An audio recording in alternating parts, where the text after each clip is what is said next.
I was asked on one of my social media channels, actually on YouTube, who, in my opinion, was the most fascinating man.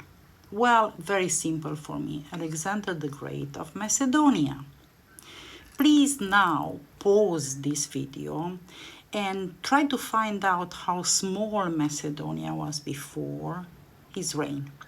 That small, that was much, much smaller than Greece and Turkey and any other country he has ever conquered in his reign.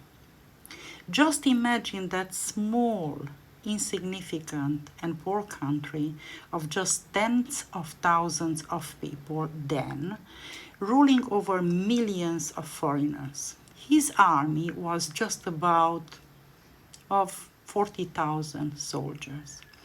So who was Alexander the Great? History tells us that he was a Leo, born sometimes in 356 BC, and that he became king of Macedonia at the age of just 20 years old.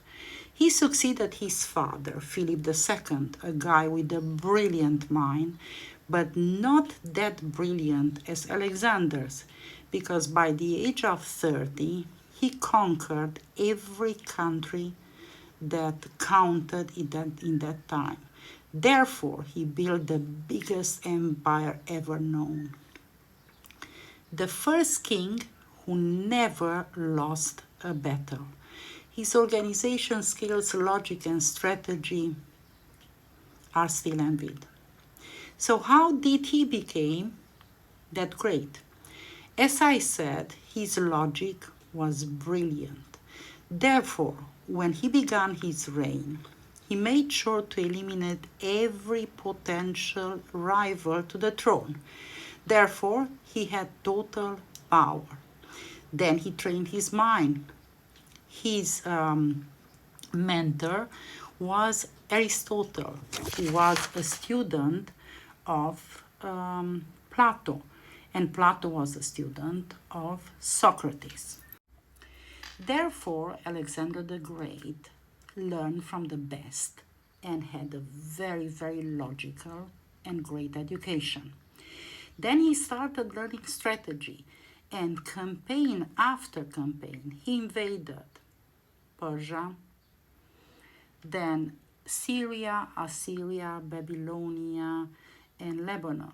And then he advanced towards Egypt, where he founded Alexandria, a metropolis where the Ptolemaic dynasty ruled after him. Then he turned towards India. There was nothing he was not able to do. But then in June 323 BC, at the age of just 32 years old, he died in Babylonia, in the castle of Nebuchadnezzar II. Now, was he poisoned or sick? We would never know.